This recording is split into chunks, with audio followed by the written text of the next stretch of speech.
Today we're going to talk about Christmas, it being the Christmas season.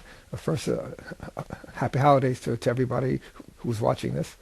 And what will make this a particularly happy holiday is to really give a different way of looking at Christmas.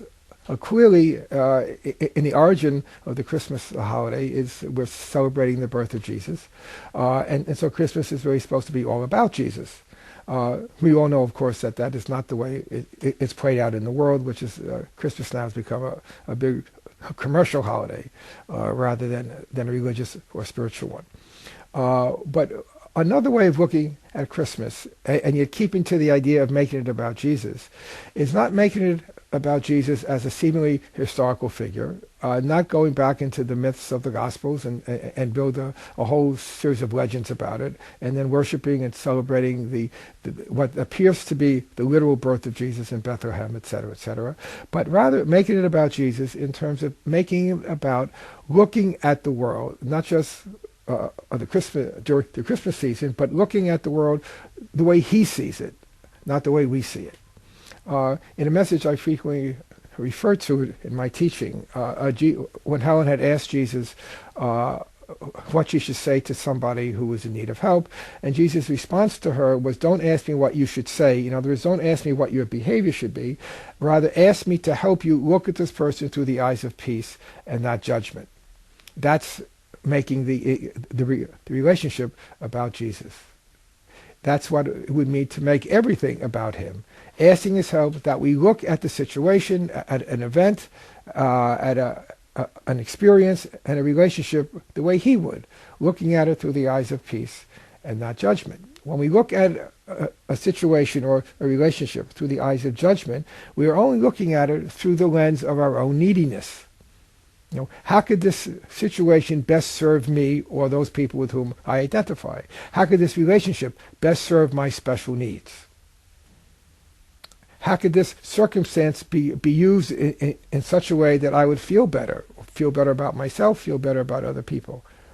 In other words, how could I make this work for me so I would be happy and peaceful? Not happy and peaceful with the peace of God, which would be an experience that would embrace all people all the time in all circumstances, but happy and peaceful as the world defines it, namely that I get my needs met.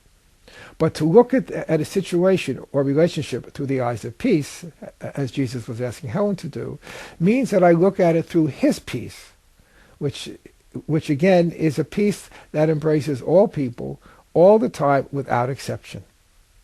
That's what it would mean this season to make your relationships, make every day be about him.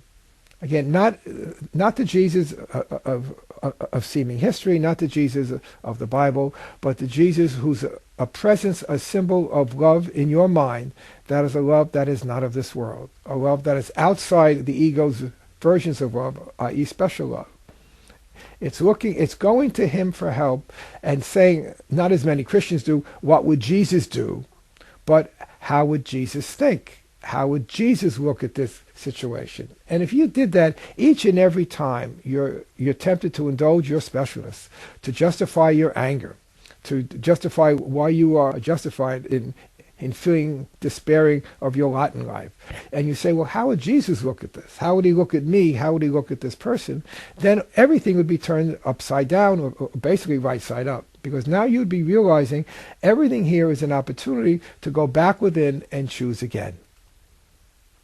So making this Christmas season about Jesus means looking through the eyes of his vision rather than the ego's judgment. It's looking through his eyes at someone and everyone and realizing how you are the same as everyone else. Judgment differentiates, which means judgment attacks. Vision unites and sees everyone as the same. That's how Jesus looks at all of us. We are the same as he is, just as he taught right at the beginning of the text, that he's no different from us in any way except in time, and time does not exist. So as our older brother, his purpose is to teach us, his younger brothers and sisters, how to grow up and be like him. How to look at the world not through the lens of our own neediness, demanding that other people exist only to meet our needs, but rather see every situation as a holy encounter, every relationship as a holy encounter, as the text says, so that we could remember that we're all the same. And by remembering that we are all the same, having Jesus be our teacher and our guide, we will then awaken from this dream of differentiation and separation and specialness to the unity of God's Son as he was created in heaven. But to do this first, we must see everyone as the same, and to be able to see everyone as the same, we have to call upon the teacher of sameness.